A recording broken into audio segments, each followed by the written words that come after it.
Today we are going to recap a 2017 movie titled Sleepless. Please be advised that there are spoilers ahead. The movie begins with a pair of masked individuals pursuing a van. Eventually, they collide with the van's SUV equivalent, causing it to crash into a barrier. Following the crash, the mask-wearing duo exits their vehicle, prompting the van's driver to do the same. As they are preparing to steal a bag from the van's rear compartment, an unexpected car arrives. The newcomers, armed and prepared, engage in a shootout with the masked couple. The disguised individuals, Vincent and Sean, turn out to be undercover police officers. Unfazed, they engage the newly incoming thugs, successfully neutralizing one before their police colleagues arrive. Hearing the impending scream of police sirens, the surviving crooks decide to flee, leaping into their cars and racing away. Concurrently, Vincent and Sean grab the duffel bag and flee before police reinforcements arrive. Sean uncovers a stunning find in their vehicle. The bag they had just stolen contained 25 kilograms of cocaine, worth millions of dollars.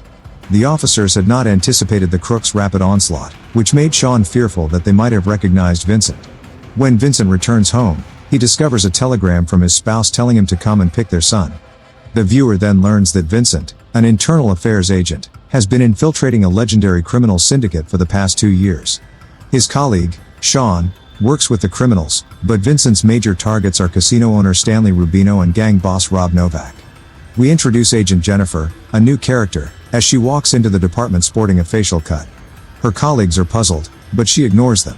She shares with a police psychologist a recent incident where she attempted to shut down a methamphetamine factory, only to face assault from a criminal. Despite the fact that many of her peers believe she should rest, Jennifer is determined to join the investigation into the illegal drug ring. The entire police team, including Vincent, learns about the gunshot incident from the previous evening back at the precinct. Vincent successfully persuades the chief to assign the case to him and Sean. Soon after, they arrive at the crime scene. This is where Vincent and Jennifer meet for the first time and start gathering evidence. Tension builds as each wants to lead the case. Later, Vincent goes to the hospital to pick up his son Thomas for sports practice. Vincent discovers his ex-wife, Dana, is engaged to another man. Since Vincent began the investigation, Dina and Thomas have been aware of his seclusion, but they remain unaware of the details. Vincent, enraged at Dina's plans to remarry, gifts her with stolen flowers. Regardless, she has no plans to reconcile with him. Vincent collects his son, and they both get inside the car. Throughout the journey, Vincent attempts to explain to his son the reasons behind his frequent absences. However, an unexpected accost on the parkway abruptly ends their conversation. A pair of men confronts them, stabbing Vincent in the stomach and kidnapping Thomas. Not long after, Vincent receives a phone call from Rubino, who admits he is aware of Vincent's cocaine heist.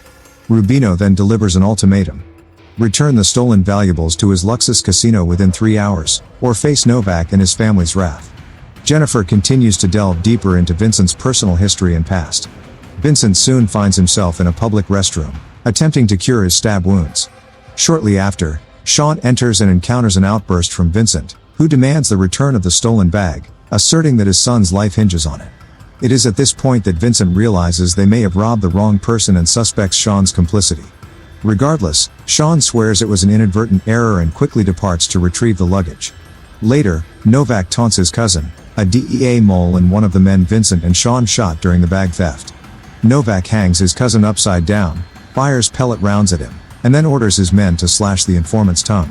Simultaneously, Rubino holds Thomas captive in a separate room, his fate relying on his next decision.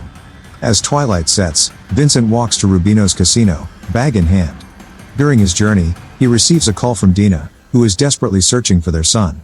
Vincent fabricates a narrative about a fight that led to Thomas fleeing. When Vincent arrives at the casino, he hides half of the cocaine in a trash bag and suspends it from the ceiling of a stall in the men's restroom. He then goes upstairs to negotiate with Rubino about his son's return. Jennifer, who has concerns about Vincent's deceit, arrives at the casino to do her own investigation.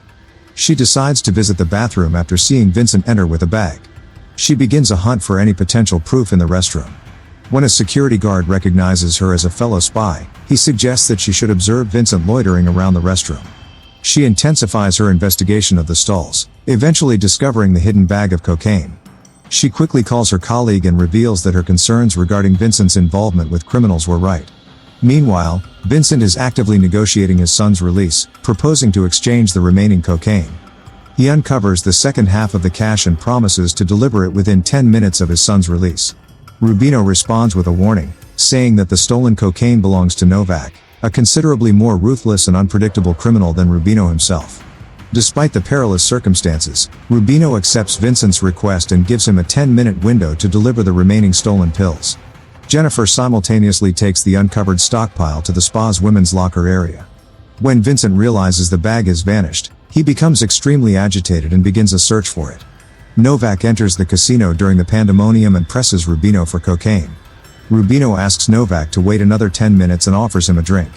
Shortly after, Novak begins to make threats, implying that his father, the boss of an even larger criminal enterprise, will intervene. Security personnel examine CCTV footage in an attempt to identify Vincent, who is moving through the facility via the ventilation system and eventually ends up in a laundry room. After changing into more fashionable attire, he enters a storage area and begins filling bags with sugar to compensate for the lost cocaine. He goes to the bar and orders the bartender to deliver a bottle of wine to Rubino's office. Simultaneously, he displays the sugar-filled bag, showing his true identity as a police officer. He also fabricates a scenario, claiming that law enforcement is on its way and urges them to take a secret exit.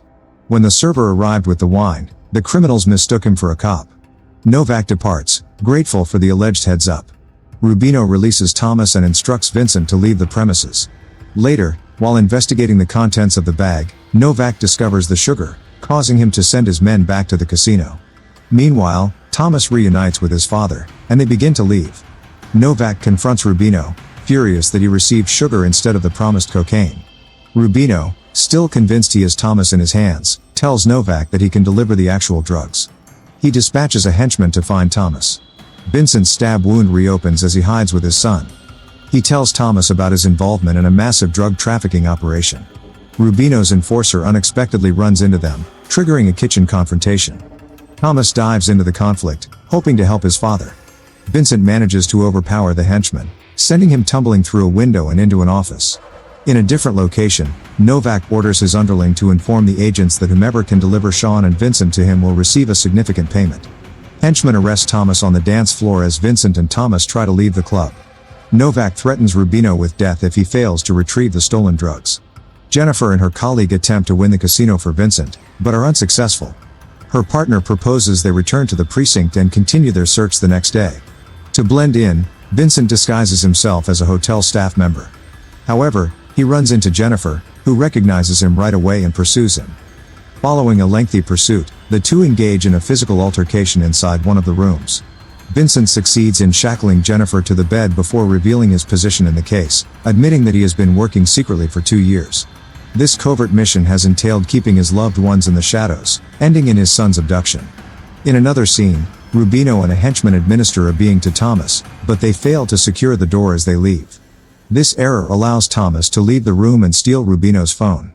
Jennifer reveals the location of the hidden drugs, forcing Vincent to go to the locker area.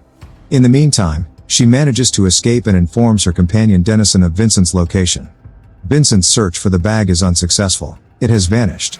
Dennison stumbles and finds it, resulting in a physical altercation with Vincent.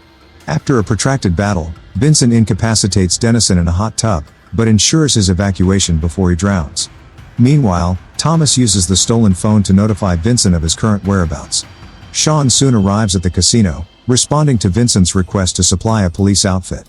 A henchman's appearance interrupts their contact, resulting in a shootout between Sean and the henchman. Concurrently, Dina, Vincent's ex-wife, quits the hospital and rushes for the casino, suspecting something is wrong. When Vincent inspects Sean's phone, he finds a message from Dennison. Dennison has been cooperating with Novak and has alerted his superiors that the pills have gone missing, implying that Vincent may hold the key to their retrieval. Dennison and Jennifer discover Sean's lifeless body. Dennison chokes Sean as Jennifer calls for reinforcements, knowing he has been living a double life as a cop and a criminal. Dennison informs Jennifer that he is leaving to meet with the backup. His real destination is a covert meeting with Novak in an elevator. The encounter reveals that Dennison has been bribing other agents to protect Novak's operations. Novak, anticipating the arrival of the police, chastises Dennison for failing to fulfill his responsibilities. Dennison responds, claiming that he has a full list of Novak's and his family's information, and warns him that his death would result in the dismantling of their operations in Vegas. In the following scene, Vincent causes havoc in the nightclub, clashing with Rubino's foot troops. He shatters champagne bottles and kills the henchman before fleeing with Thomas. They control a display Ferrari and leave under Novik's gunfire. Jennifer, Dennison, and a group of officers foil Rubino's escape attempt. Vincent and Thomas rush to the parking lot, pursued by Novik's henchmen. Vincent exits the car and instructs his son to continue driving while he deals with the pursuers. Novik then starts flooding the garage with tear gas canisters. As a henchman approaches Thomas, Vincent intervenes, engaging in combat. His injuries take their toll, and he falls. When the henchman approaches to shoot him, Thomas uses an SUV and rams the attacker. A henchman is about to shoot Vincent and Thomas when Dina appears and kills him with a gun she obtained. Novik then advances, firing a storm of rounds from his automatic gun. Vincent emerges and tries to negotiate with Novik, but a bullet pierces his chest. He crumples to the ground, absorbing the injury, and responds with a shot that kills Novik. Vincent contacts Jennifer while on his way to the hospital, informing her about Dennison's unlawful actions. With her newfound information, she takes aim at Dennison, but he responds quickly, grabbing a handgun and shooting her first. He then executes Rubino and the vehicle's driver, resulting in a devastating car flip and collision. Soon after, more law enforcement officials arrive on the scene. Dennison tells a story, blaming Rubino's supposed lunacy for Jennifer's attack, but the injured woman emerges from the damaged vehicle, telling the officers to detain Dennison. The hospital quickly transports Jennifer and Vincent for emergency medical care. Dina and Thomas are by Vincent's bedside when he regains consciousness. Jennifer arrives into Vincent's chamber, and he compliments her on her impressive law enforcement performance. Meanwhile, a forensic team rushes to the garage site, the scene of Novik and his associates' deaths. Novik's phone, still at the crime scene, rings.